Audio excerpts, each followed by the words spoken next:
Hey, what's going on, everybody? For those of you just joining us, welcome. For those of you that are returning, welcome back. Here we are today, starting the seventh episode of Learning the Bible Together, a place to learn, grow, and explore Scripture.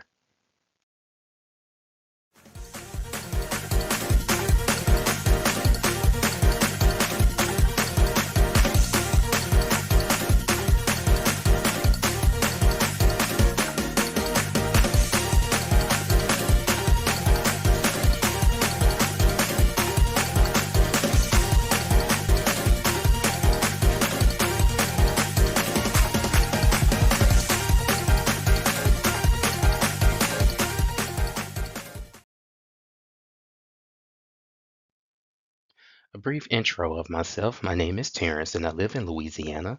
I am the creator and host of this series.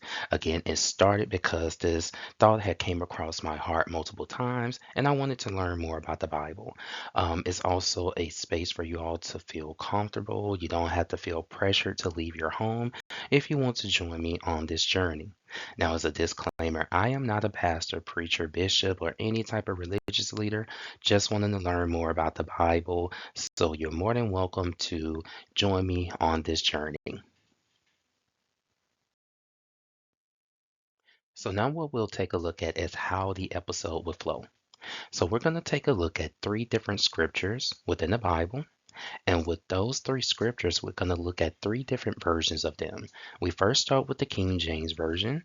And once we look at it, you write down your impression or what it is you feel that the verse means to you. Then we'll look at the New International Version. This way, if the King James Version doesn't really make sense to you, we have a more modern version to try and make it make sense. And then lastly, we'll have the International Children's Bible Version. So your kids can also watch this to learn more about the Bible. Or if that simplified version helps you to learn more about the scripture or about the Bible, it's there for you. So once we've gone through all three versions, we'll look at what each verse means, its application to real life, and we'll look at real world examples as well. Now, last week we added a new section to check your understanding. Look at this, it's not a quiz, it's just to make sure that you have an understanding of what we're going through and to make sure that the message is sticking with you all.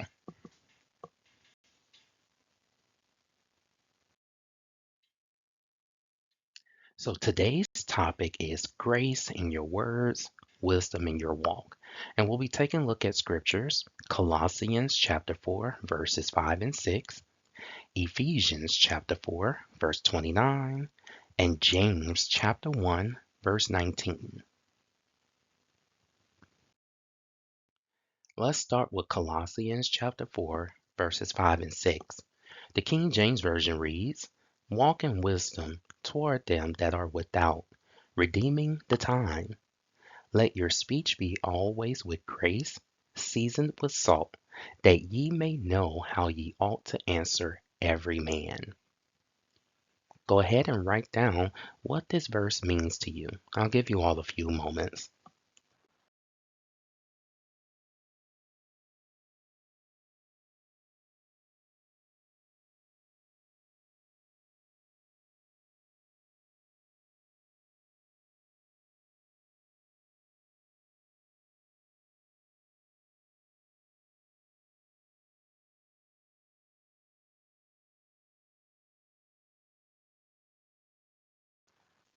Okay, welcome back.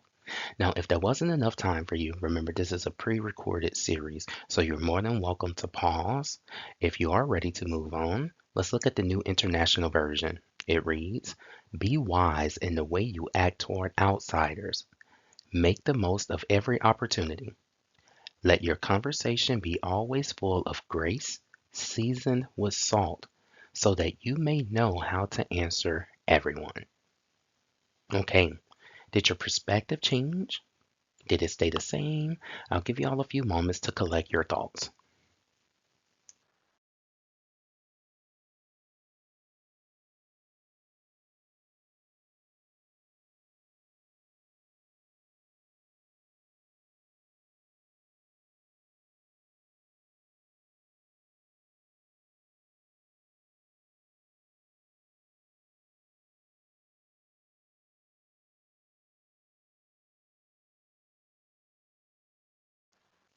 And we're back. So now we'll take a look at the International Children's Bible. It reads, "Be wise in the way you act with people who are not believers. Use your time in the best way you can. When you talk, you should always be kind and wise. Then you will be able to answer everyone in the way you should." Okay, so I'll give you all a few moments to collect your final thoughts about Colossians chapter 4, verses 5 and 6 before we move on to what it actually means.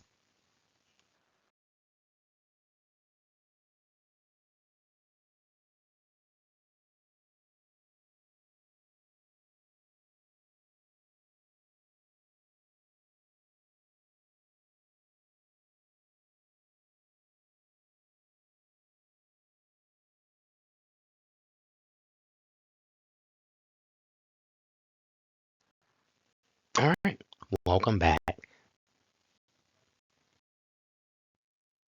So, what does the verse actually mean? Paul is teaching believers how to carry themselves around unbelievers. Walk in wisdom means your behavior, decisions, and attitude should reflect Christ. Redeeming the time means making the most of every opportunity, especially when people are watching how you live. Speech seasoned with salt means your words should be thoughtful, respectful, uplifting, and full of grace, not harsh or careless. And lastly, this scripture is about living wisely and speaking wisely so that your life becomes a witness for Christ. So, how can we apply it to real life? Think before you speak, especially in conflict.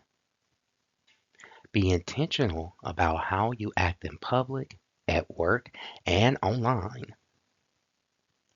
Use your words to build up, not tear down. Respond with grace even when someone is rude or disrespectful. Lastly, understand that unbelievers often judge Christianity based on how Christians behave. So let's take a look at some real world examples. Number one, you stay calm and respectful during an argument instead of snapping back at someone. At work, you avoid gossip and choose to speak positively. On social media, you respond with grace instead of clapping back at someone. You apologize quickly when you're wrong, showing humility. Lastly, you choose patience with someone who tests your nerves. Okay, so we've reached that point in our episode where it is time for you all to collect your final thoughts on everything that we've seen here with Colossians chapter 4, verses 5 and 6. Also, if you like what you've learned so far, please leave a comment down below and don't forget to subscribe. I'll give you all a few moments.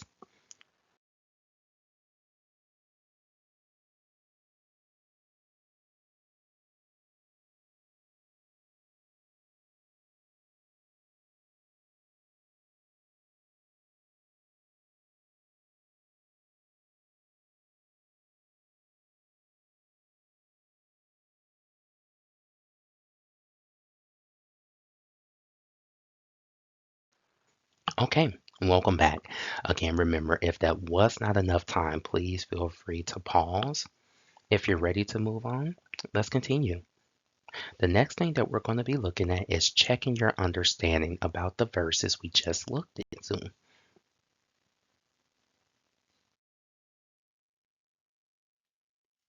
Starting with question number one. Walk in wisdom toward them that are without means A. Avoid unbelievers. B. Speak only when spoken to. C. Live in a way that reflects Christ. Or D. Keep your faith private. The correct answer is C. Live in a way that reflects Christ. Number two. Let your speech be always with grace. Teaches believers to A. Speak kindly and respectfully. B. Stay silent in every situation. C. Correct others harshly. Or D. Use complicated words. The correct answer is A. Speak kindly and respectfully. Number 3. Seasoned with salt refers to speech that is A. Sarcastic. B. Thoughtful and uplifting. C. Bitter and defensive. Or D. Loud and forceful. Awesome. It is B. Thoughtful and uplifting. Number 4. Colossians chapter 4, verses 5 and 6 encourages believers to focus on A. Winning arguments. B. Judging others. C. Avoiding conversations. Or D. Using wisdom in both actions and words.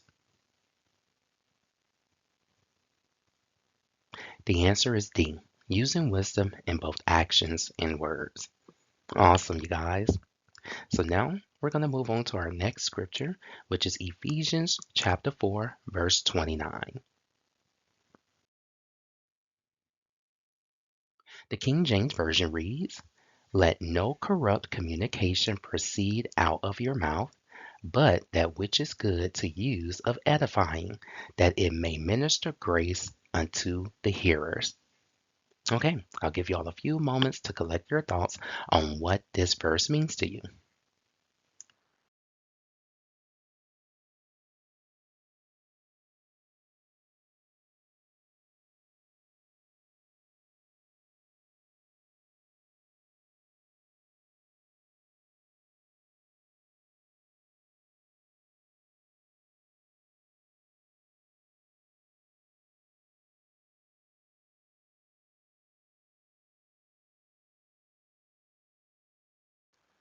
Okay, now let's look at the New International Version. "Do not let any unwholesome talk come out of your mouths, but only what is helpful for building others up according to their needs, that it may benefit those who listen." All right, I'll give you all a few more moments to write down your perspective if it's changed or to take down any new updates.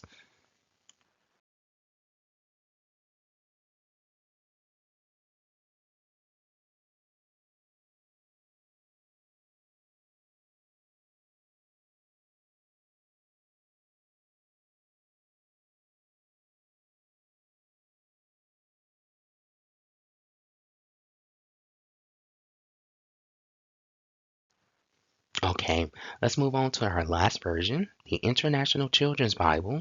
It reads, "When you talk, do not say harmful things, but say what people need, words that will help others become stronger."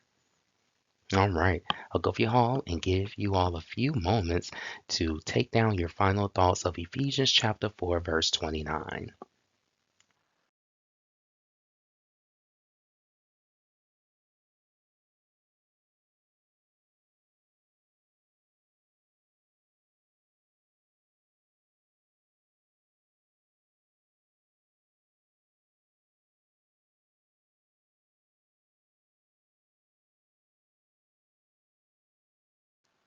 All right, welcome back.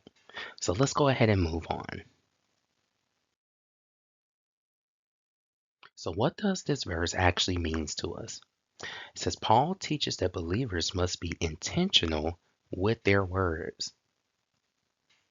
Corrupt communication refers to speech that is harmful, rude, destructive, or unwholesome. Instead of tearing people down, our words should edify, meaning they should build up, strengthen, encourage, and help someone grow. This verse reminds us that God cares not only about what we say, but how we say it. Our words should reflect Christ, not our emotions.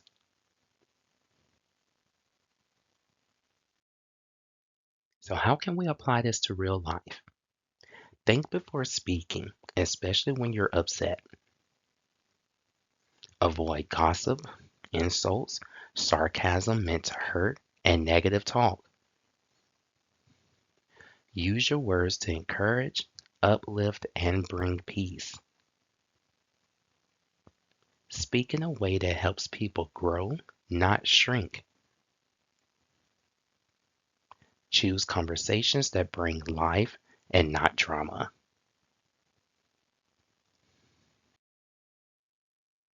All right, real world examples for Ephesians chapter 4, verse 29. Instead of snapping at someone, you take a breath and respond calmly. You avoid joining in when coworkers gossip about someone. You encourage a friend who's struggling instead of criticizing them. You correct someone gently instead of embarrassing them. You choose to speak life over your children, spouse, or friends. And we've reached that point again, team. Time to collect your final thoughts on what we've seen here for Ephesians chapter 4, verse 29. If you like what you've learned so far, please leave a comment down below and don't forget to subscribe to the channel. I'll give you all a few moments.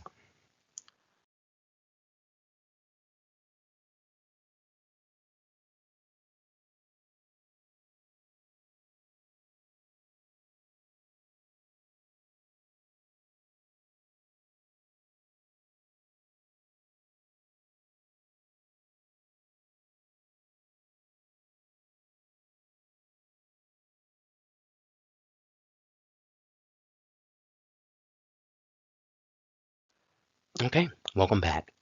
Remember, if you do need more time, please feel free to go ahead and pause the video.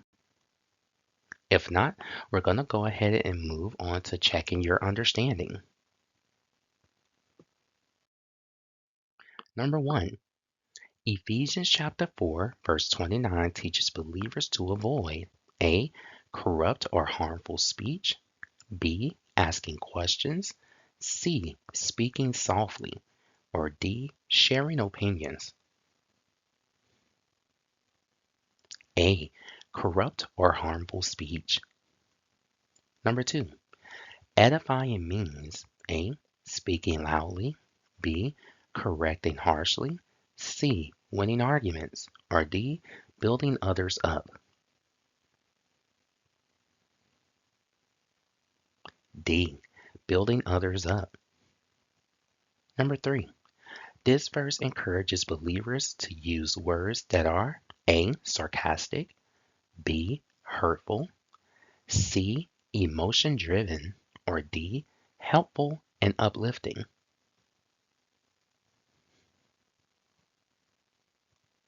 D. Helpful and uplifting. Number four, according to Ephesians chapter 4, verse 29, our speech should A. Focus on our feelings, B. Reflect Christ-like character, C. Be used only in church, or D. Impress others.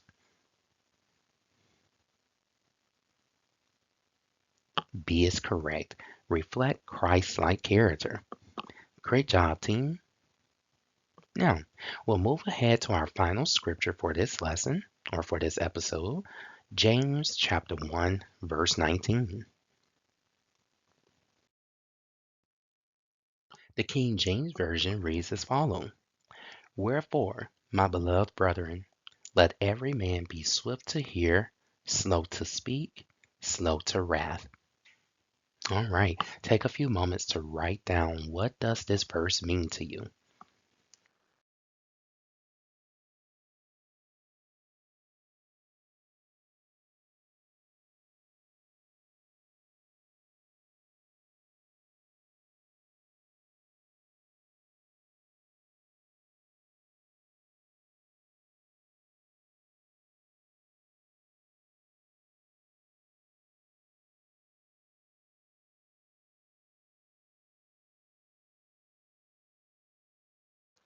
Okay, welcome back.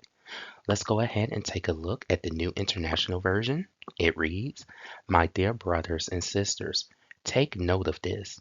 Everyone should be quick to listen, slow to speak, and slow to become angry. All right, I'll give you a few moments to write down any new thoughts that you may have about this verse.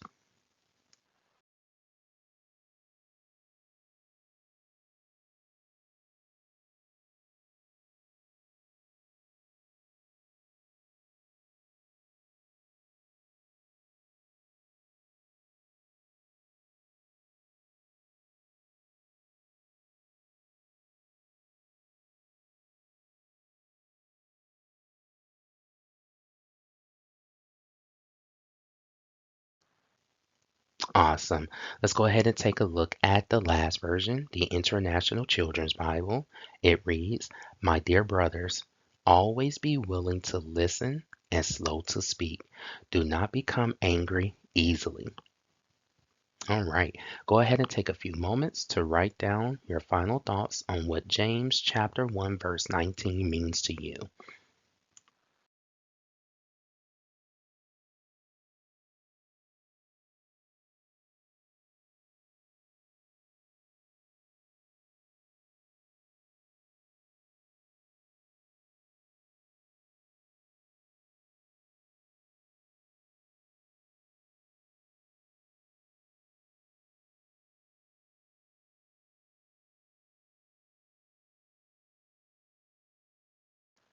All right. Welcome back.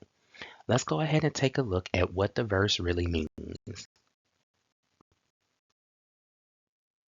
James gives a simple but powerful formula for emotional and spiritual maturity.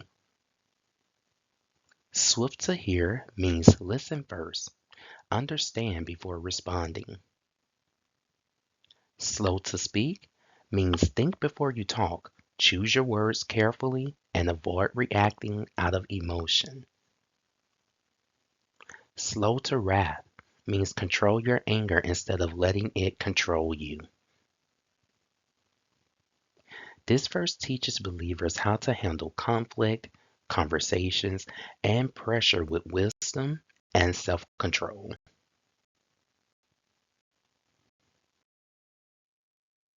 How can we apply it to real life? Pause before responding when someone upsets you. Listen fully instead of interrupting or assuming. Avoid reacting out of anger, frustration, or pride. Practice patience in stressful conversations. Let God guide your emotions instead of letting emotions guide your actions.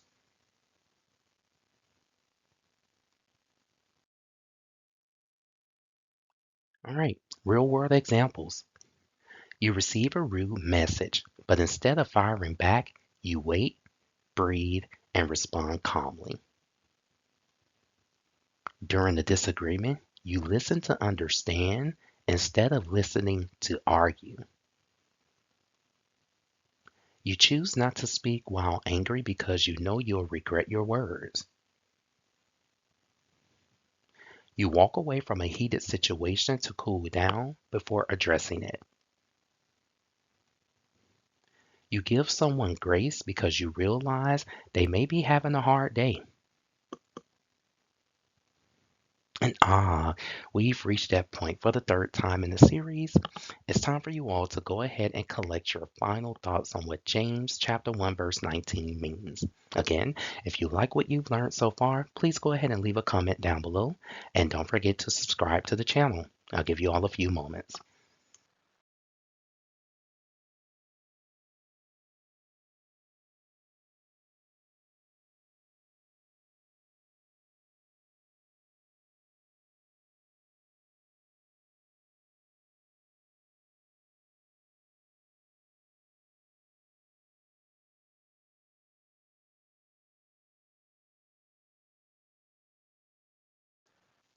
Okay, welcome back. Remember, if that wasn't enough time, please feel free to pause the video. If not, let's go ahead and move on to checking your understanding. Number one, swift to hear encourages believers to A. Speak quickly, B. Listen first, C. Avoid conversations, or D. Correct others immediately. B. Listen first. Number two, being slow to speak means A. Never talking, B. Whispering, C. Speaking only in church, or D. Thinking before responding. D. Thinking before responding. Number three, slow to wrath teaches believers to A. Ignore problems, B. Argue more effectively. C. React immediately. Or D. Control their anger.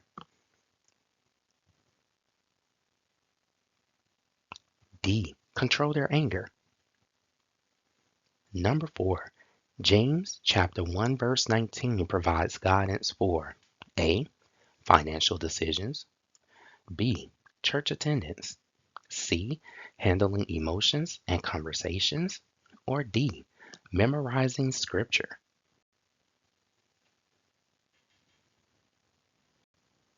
C. Handling emotions and conversations. Okay, so now it's time to sum up our lesson, and after that, we'll take a preview of what we'll look at next week. And now we're at our summary. This lesson reminds us that our words and our actions preach long before we ever open the Bible. In Colossians chapter 4, verses 5 and 6, Paul teaches that believers should walk in wisdom and speak with grace. Our behavior, attitude, and tone become a witness to those around us. Every conversation is an opportunity to reflect Christ or misrepresent him. Ephesians chapter 4 verse 29 challenges us to guard our speech. God calls us to avoid harmful, negative, or destructive words and instead speak in ways that build others up. Our words carry weight and they can either heal or hurt. When we choose encouragement over criticism, we show the character of Christ. In James chapter 1 verse 19, we learn the power of listening first, speaking carefully, and controlling our emotions. Being swift to hear, slow to speak, and slow to anger helps us respond with maturity instead of reacting out of frustration. This scripture gives us a blueprint for handling conflict, pressure, and difficult conversations with patience and self-control. Together, these verses teach that wisdom is not just what we know, it's how we live. Grace is not just what we say, it's how we say it. When our walk and our words align with Christ, we become a light in a world that desperately needs kindness, patience, and truth spoken in love. Okay, and we're here at the end. So next week, our topic will be respect, responsibility, and relationship, God's blueprint for families. The scriptures, Ephesians chapter 6, verses 1 and 2, Colossians chapter 3, verse 21, and Romans chapter 12, verse 18. So team, thank you all for watching today's study. See you next week for another wonderful learning field session with Learning the Bible Together. Please remember to like, comment, and share with your family, friends, colleagues, and even with your enemies. See you all again next week.